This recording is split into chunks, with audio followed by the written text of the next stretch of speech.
दोस्तों बड़ी खबर आ रही है। लॉकडाउन 4 के लिए झारखंड सरकार ने दी झारखंडियों को बड़ी राहत।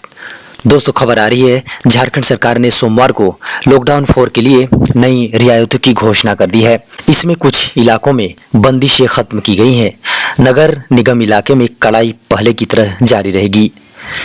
झारखंड सरकार ने लॉकडाउन 4 में कई राहतों की घोषणा कर दी है। इससे कंटेनमेंट जोन से इतर जहां जनजीवन सामान्य होगा, वहीं व्यावसायिक गतिविधियां भी तेज हो सकेंगी। छूट के दौरान जहां लोग टैक्सी किराए पर लेकर एक जिले से दूसरे जिले की यात्रा कर पाएंगे, वहीं खुदरा शराब दुकानों का भी संचालन होगा। मुख्यमंत्री हेमंत सोरेन ने सोमवार को अधिकारियों के साथ मैराथन बैठक के बाद बंदिशों में छूट का ऐलान कर दिया है। तमाम छूट राज्य में प्रभावी होगी, सिर्फ कंटेनमेंट जोन इससे अलग रहेंगे। शराब की दुकानें तत्काल नहीं खुलेंगी। लॉकडाउन 4 में केंद्र सरकार की गाइडलाइंस के मुताबिक बड़े पैमाने पर राहत देने के बाद मुख्यमंत्री हेमंत सोरेन ने कहा है कि राज्य में धीरे धीरे आर्थिक गतिविधि आगे बढ़ेगी। गौरतलब है कि लॉकडाउन 3 के दौरान किसी प्रकार की छूट देने से राज्य सरकार ने साफ इनकार कर दिया था। सोमवार को कई क्षेत्रों को खोलने के निर्णय के बाद मुख्यमंत्री ने कहा कि फिलहाल राज्य सरकार की प्राथमिकता प्रवासी मजदूरों को सुरक्षित उनके घरों तक पहुंचाना है। और दोस्तों इसी के साथ एक बड़ी खबर आ रही है, 20 से खुल सकेगी, जी हाँ 20 मई से खुल जाएंगी खुदरा शराब की दुकानें। टोकन, ई टोकन और ऑफलाइन ऑनलाइन भी हो सकेंगी बिक्री। दोस्तों राज्य सरकार द्वारा सोमवार को खुदरा शराब की बिक्री शुरू करने की अनुमति दिए जाने के बाद मंगलवार को उत्पाद विभाग ने बुधवार से शराब की बिक्री शुरू करने का आदेश जारी कर दिया। इसके लिए सभी डीसी को आवश्यक दिशा निर्देश जारी कर दिया गया है। शराब की बिक्री 3 तरह से की जाएगी। इसमें दुकानों से सीधी बिक्री, होम डिलीवरी और ई टोकन की व्यवस्था की गई है।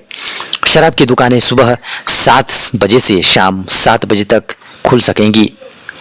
दोस्तों आपको बता दें कि राज्य के संपूर्ण इलाके को 3 सेक्टर में बांट दिया गया है। सबसे पहले सेक्टर में राज्य के 9 बड़े शहर हैं, जिनमें नगर निगम और नगर पालिका है। वहां पर काउंटर से सीधे शराब ले सकेंगे। साथ ही वहां होम डिलीवरी की भी व्यवस्था रहेगी। दूसरा इलाका वह है जो छोटे शहर हैं, वहां काउंटर से और ई टोकन के माध्यम से दोनों ही तरह से शराब भी मिलेंगी। ई टोकन प्राप्त करने वाले लोगों को दुकान पर जाने पर प्राथमिकता मिलेगी और उन्हें पहले शराब की आपूर्ति कर दी जाएगी।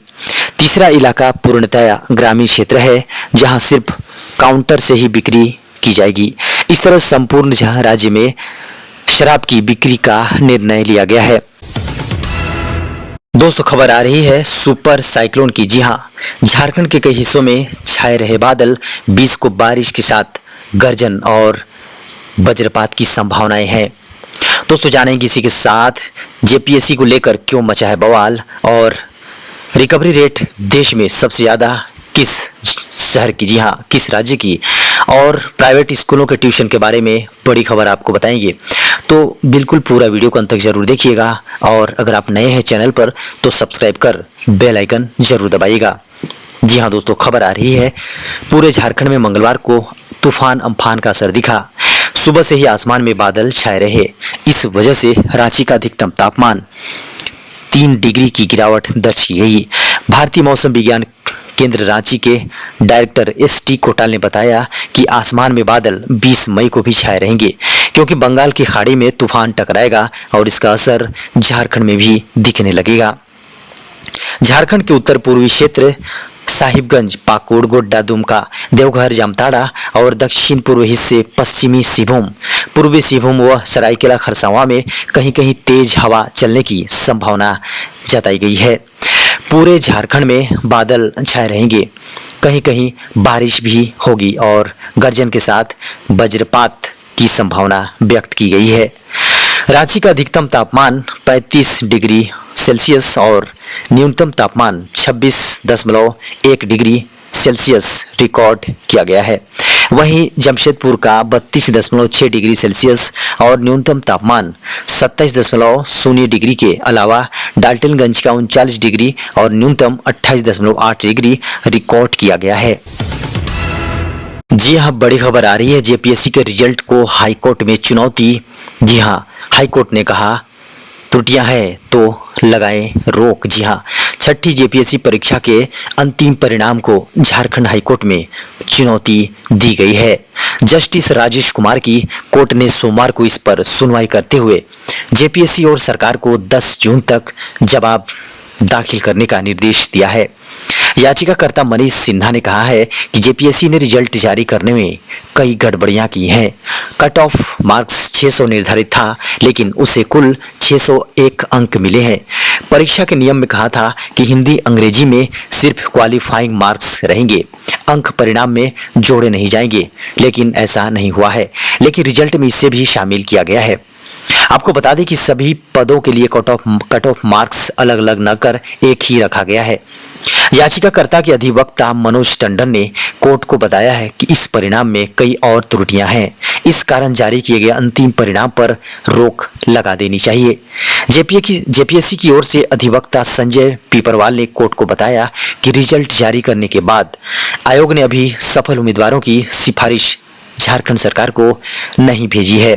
इस पर कोर्ट ने कहा कि सिफारिश भेजने से पहले प्रार्थी की ओर से उठाए गए बिंदुओं पर भी आयोग को विचार जरूर करना चाहिए।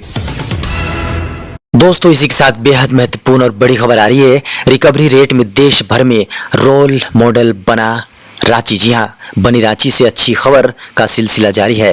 दोस्तों, 7 और कोरोना मरीज हो चुके हैं स्वस्थ। दोस्तों, कोविड-19 से संक्रमित मरीजों की रिकवरी रेट के मामले में पूरे देश के लिए रोल मॉडल बनी रांची से एक बार फिर अच्छी खबर सोमवार को सामने आया है। 7 और कोरोना पॉजिटिव मरीज ठीक हुए हैं। इसके साथ ही रांची जिला में अब कोरोना के कुल 13 ही एक्टिव केस रह गए। मालूम हो कि रांची जिले में कुल कोरोना संक्रमण के अब तक 105 मामले सामने आए हैं, जिसमें 90 मरीज स्वस्थ हो चुके हैं। 2 कोरोना संक्रमित मरीजों की मौत हुई। इसमें एक मरीज की कोविड-19 जांच रिपोर्ट मौत से पहले, जबकि दूसरे मरीज की कोविड-19 जांच रिपोर्ट मौत के बाद नेगेटिव आई थी। वहीं प्रवासी मजदूरों के कारण झारखंड में कोरोना रोगियों की संख्या भले ही बढ़ रही है, लेकिन पिछले 10 दिन में ठीक होने वाले मरीजों की संख्या नए मरीजों की तुलना में 102% हो गई है। खबर झारखंड में अम्फान तूफान को लेकर हाई अलर्ट जारी। कई राज्यों के लिए बन सकता है दोस्तों अम्फान खतरा। जी हां, चक्रवाती तूफान अम्फान ने सुपर साइक्लोन का रूप धारण कर लिया है। वेदर वेबसाइट यानी कि वेदर साइट स्काईमेटर, जी हां, स्काईमेट वेदर ने अलर्ट जारी करते हुए कहा है कि पिछले 20 साल में बंगाल की खाड़ी में इतना भीषण चक्रवाती तूफान नहीं आया है। अनुमान है कि अम्फान तूफान भारत के तटवर्ती इलाकों से 275 किलोमीटर प्रति घंटे की रफ्तार से टकराएगा। इस तूफान से कई राज्यों को खतरा हो सकता है। खबर है कि 20 मई की दोपहर या शाम को बंगाल के सुंदरबन इलाके के पास लैंडफॉल के आसार हैं। झारखंड के भी कई इलाकों को चक्रवाती तूफान को लेकर अलर्ट किया गया है। पीएम मोदी ने खुद रेस्क्यू और अलर्ट सिस्टम की तैयारी की है। तीनों सेनाओं सहित एनडीआरएफ की टीमों को चौकन्ना रखा गया है। आपको बता दें कि यहाँ चल रही तेज हवाओं ने जगन्नाथपुरी मंदिर के शीर्ष पर लगे ध्वज को उड़ा दिया है। खबर है ट्यूशन फीस के साथ ऑनलाइन क्लास, वार्षिक शुल्क और बस किराया भी मांग रहे हैं प्राइवेट स्कूल। दोस्तों, राज्य के शिक्षा मंत्री का आग्रह व निर्देश कुछ काम नहीं आ रहा है। निजी स्कूलों ने फीस जमा करने के लिए अभिभावकों को नोटिस देना शुरू कर दिया है। स्कूल शिक्षण शुल्क के साथ साथ लॉकडाउन अवधि में शुरू किए गए ऑनलाइन क्लास के लिए अलग अलग से फीस मांग रहे हैं। राजधानी के कुछ निजी स्कूलों ने फीस नहीं देने पर बच्चों को किताब नहीं दी। शिक्षा मंत्री जगन्नाथ महतो के निर्देश पर झारखंड एकेडमिक काउंसिल ने निजी स्कूलों को एक पत्र भेजा था। पत्र में शिक्षा मंत्री की ओर से आग्रह किया गया था कि विद्यालय फीस जमा करने के लिए अभिभावकों पर दबाव नहीं डालें, वही लॉकडाउन अवधि का बस किराया नहीं ले। पर कुछ निजी स्कूल शिक्षा मंत्री के आग्रह को दरकिनार करते हुए फीस जमा करने के लिए दबाव बना रहे हैं। आलम यह है कि ट्यूशन फीस छोड़ भी दी जाए तो स्कूल प्रबंधन बस किराया, पत्रिका शुल्क, एसएमएस शुल्क वसूल रहे हैं। आग्रह के बाद शिक्षा मंत्री ने निर्देश भी दिया था। शिक्षा मंत्री ने 28 अप्रैल को निर्देश दिया था कि जी हाँ, स्कूल मई तक किसी प्रकार के फीस की वसूली अभिभावकों से नहीं करें।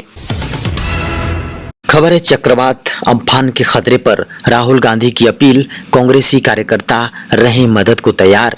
दोस्तों खबर आ रही है सुपर साइक्लोन अम्फान अगले 24 घंटों में भारत के तटीय इलाकों पर दस्तक दे सकता है।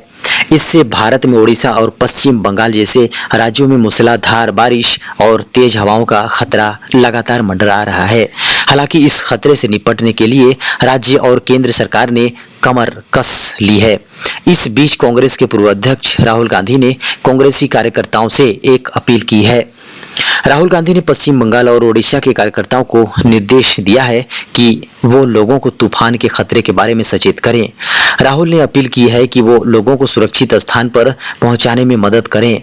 राहुल गांधी ने अपने ट्वीट में लिखा, कोरोना संकट के बीच अम्फान तूफान देश में आ रहा है। मैं पश्चिम बंगाल और ओडिशा के सभी कांग्रेस कार्यकर्ताओं से अपील करता हूं कि वे अपने आसपास के लोगों को खतरे की चेतावनी दें और लोगों को सुरक्षित स्थानों पर पहुंचाने में मदद करें।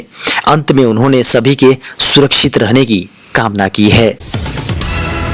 खबर है केंद्रीय मंत्री नरेंद्र सिंह तोमर का बड़ा बयान, गांव लौटे मजदूरों को सरकार मनरेगा से मुहैया कराएगी रोजगार। दोस्तों खबर आ रही है कोरोना संक्रमण की वजह से गांव लौट रहे मजदूरों को मनरेगा से रोजगार मुहैया कराया जाएगा। यह कहना है भारत सरकार के कृषि, पंचायत एवं ग्रामीण विकास मंत्री नरेंद्र सिंह तोमर का। मजदूरों के अपने गांव लौटने के बाद ग्रामीण अर्थव्यवस्था और सरकार के पक्ष समक्ष चुनौतियों से संबंधित सवाल का जवाब देते हुए उन्होंने कहा कि इसके लिए केंद्र सरकार ने मनरेगा बजट में 40,000 करोड़ रुपए की राशि दी है। जिनके पास कार्ड नहीं है ऐसे मजदूरों को जॉब कार्ड मुहैया कराने के लिए राज्य की सरकारों को निर्देश भी दे दिए गए हैं। इससे पहले बताया है कि पहली बार किसी वित्त वर्ष में मनरेगा अंतर्गत 1 लाख करोड़ रुपए से ज्यादा राशि व्यय की जाएगी। क्योंकि कोविड-19 की स्थिति नियंत्रित होने पर गांव लौटे लोग अपने पुराने रोजगार पर भी वापस लौट जाएंगे, लेकिन संभावना है कि कुछ गांवों में ही रहने का फैसला कर सकते हैं। क्योंकि इनमें से ज्यादातर कुशल मजदूर हैं, इसलिए सरकार को भरोसा है कि इनसे हमारी ग्रामीण अर्थव्यवस्था मजबूत होगी।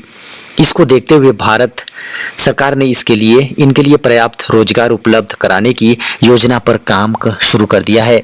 इसके तहत ग्रामीण क्षेत्र में खाद्य संस्करण, जी हाँ, खाद्य प्रसंस्करण, कृषि अधोसंरचना को बढ़ावा देने सहित अन्य कार्य योजनाओं के माध्यम से रोजगार देने का प्रयास किया जाएगा। तो दोस्तों ये था अब तक की बड़ी खबर, ब्रेकिंग न्यूज, मुख्य समाचार और झारखंड के ताज़ा खबरों की सुर्खियां। तो दोस्तों आपसे पुनः रिक्वेस्ट है कि इस चैनल को सब्सक्राइब कर लें, वीडियो को लाइक करें, अपने दोस्तों को इस वीडियो को शेयर करें और बेल की आइकन को दबाएं ताकि हमारे हर ब्रेकिंग न्यूज की अपडेट्स आपको सबसे पहले मिल सके। और अब इजाजत दें, नमस्कार।